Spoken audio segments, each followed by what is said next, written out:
For lawyers, time is limited. What if you could expand time by changing your relationship to it? Welcome to the New Billable Hour podcast, transforming the way you think about time in your law practice and life. And now, here's your host, lawyer and best-selling author, Ritu Goswamy. Welcome to episode 9 of the New Billable Hour podcast. Today's topic is quality time for lawyers. First, I want to thank the sponsor of this episode. Ritu Law, located in Torrance, California, helps employers, employees, and their families navigate the complex world of immigration law. They assist clients with obtaining work visas, green cards, and citizenship in a variety of industries, including technology, manufacturing, fine arts, athletics, and entertainment. Ritu Law can be reached at 866-264-2975. Again, that's 866-264-2975 or www.ruttelaw.com. That's RUTTLELAW.com. And let's get on with our show. So as usual, we are going to start with 3 breaths together. So exhale everything. Take a deep inhale. And exhale. Again, inhale. And exhale. And last one, inhale. And exhale. Wonderful. So we all want quality time, don't we? This phrase quality time has been overused. We don't even know what it means anymore, right? We use it all the time. We say we don't have it. We say we want it. We say we don't get it. So is there time that's not quality? I kind of think about like quality time. Like, is there like time that's not quality, that's in quality? Anyway, I think time is just time, right? Or is it? So as a lawyer, time is obviously very important, and that is what we talk about in each of these episodes. And we know what it feels like to waste time, to lose time. And then we also know what it feels like to be productive. We know what it feels like to maximize our time. We probably want more of that, but we know what it feels like. We get a glimpse of it now and again.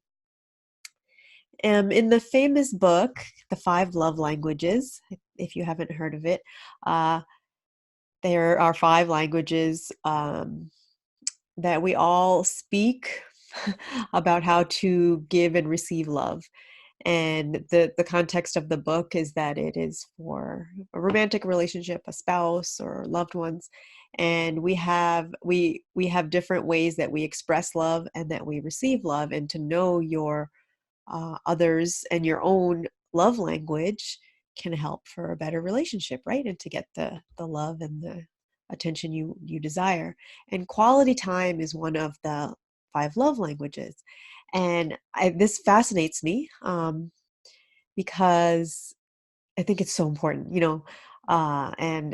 and just to put it that way is so powerful, right?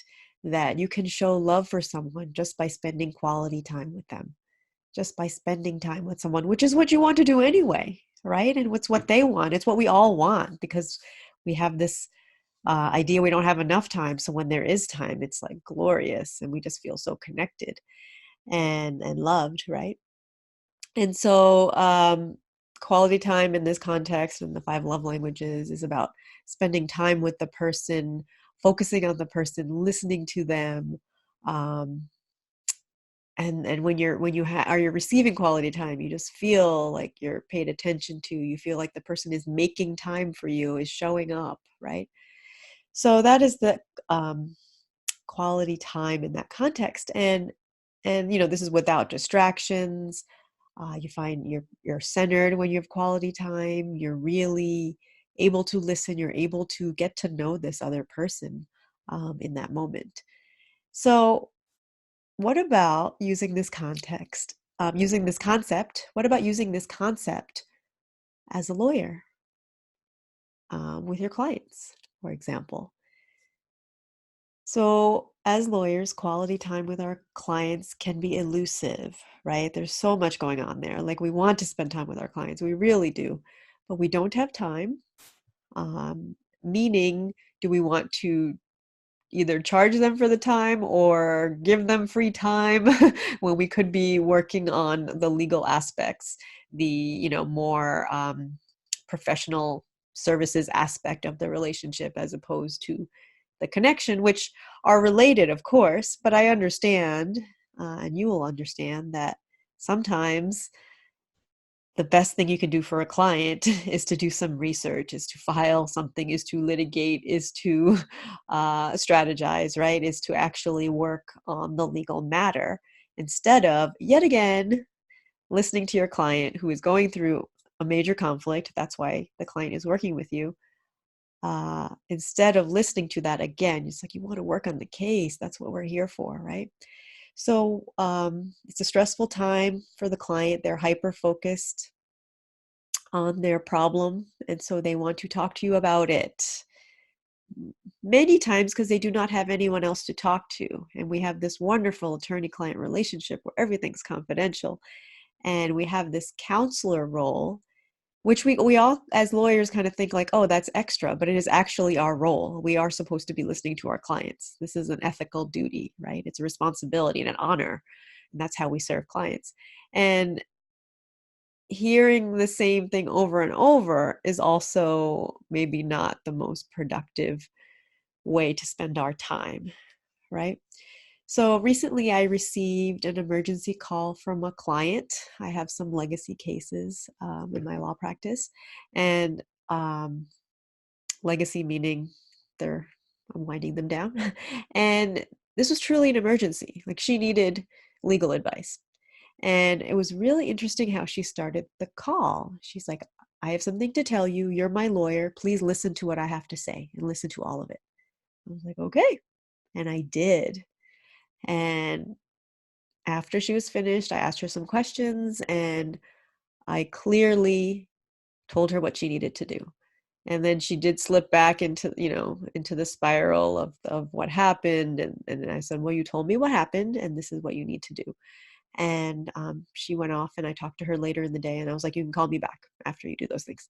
And when she called me back, she was like, had done the things. She was sounding more confident, and she thanked me, and she's like, thank you. Like, she's like, you're such a great person. You listened to me, and you told me like directly what to do. You like cut through all the drama. And I was like, oh, I'm getting some good feedback. I might be onto something.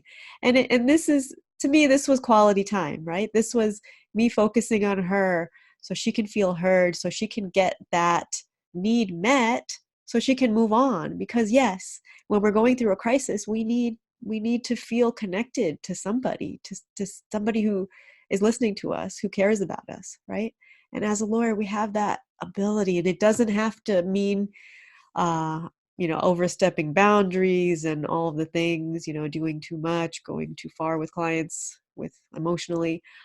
It just means to listen, to actually listen what they're going through, listen to what they're going through, and experience through them how they see the situation, and then using that information to do our job, which is to give advice, which is to find solutions, strategize, uh, and there may not be anything, right? So to calmly say that, to feel confident, or to say that we need to do something, or to have them do something, some next steps, some action steps, instead of just, kind of, just listening and not doing anything about it. So, um, are you listening to your clients? Are you really listening? Are you really present? Are you taking the time to do that? I think that often we are in the beginning of a case, and that's why they hire us, and we're good at that. But are we ongoing doing that in an ongoing way? where clients feel their needs are met and we feel the time spent is worth it, because in that transmission, in that communication, we are learning more about the client and how the client functions, right? And what's important to the client, which will help us in every aspect of the case. Because often we are not so connected with the client because we're like, okay, I'm just going to put that over there and I'm going to do this here. And then when we try to merge those two things, the work we've been doing and this human being, often there's stress there. The client didn't respond the way we thought they would respond. The client's not happy with the result we got, but they told us this. So this quality time that we can spend with clients, and we have to just figure out what that is and how that works and how it's cost effective and time effective. That is an investment in both ourselves and the relationship and being a lawyer and furthering our goals, right? So are you listening? Are you responding in an effective manner?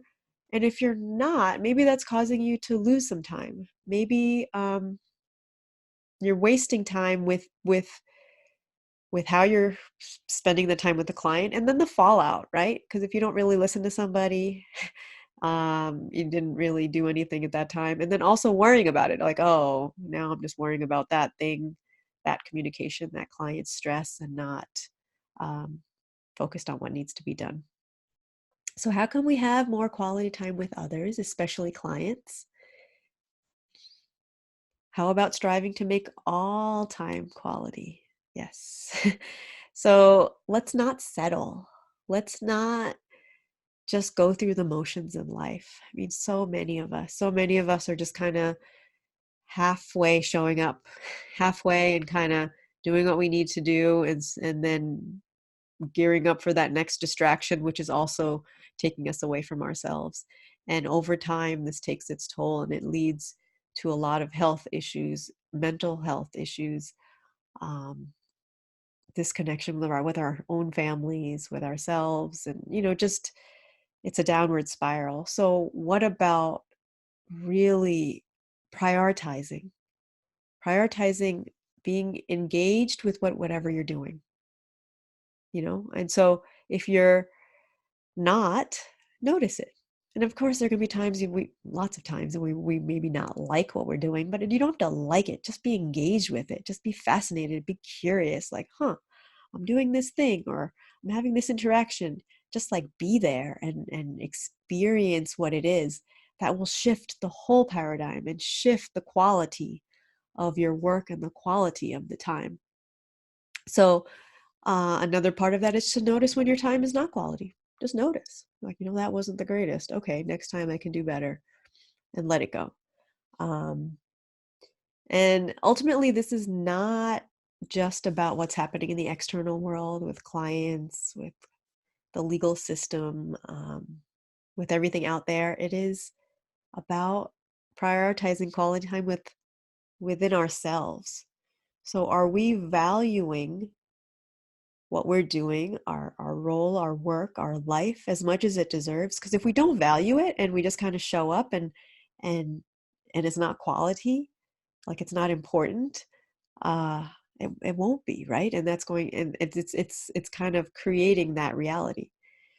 So what I would like to leave you with is notice how you're spending your time. Notice if it's quality. Notice if you can bring in more quality time, or bring in that spirit to the time that you are spending, engaging with everything, with your clients, with your work, with your life. And just, bring in more quality time. So to connect with everyone around you and with the law and with yourself. So that's what I have today. Let's take our 3 breaths together to close out. So exhale everything. Deep inhale. Exhale. Inhale. Exhale.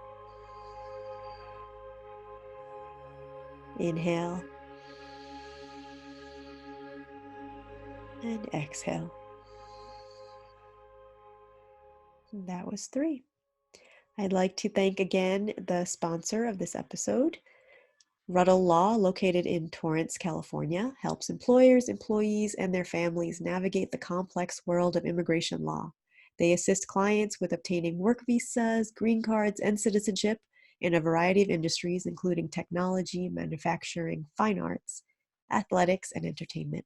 Ruddle Law can be reached at 866 264 2975. Again, that's 866 264 2975 or www.ruttlelaw.com. That is RUTTLELAW.com.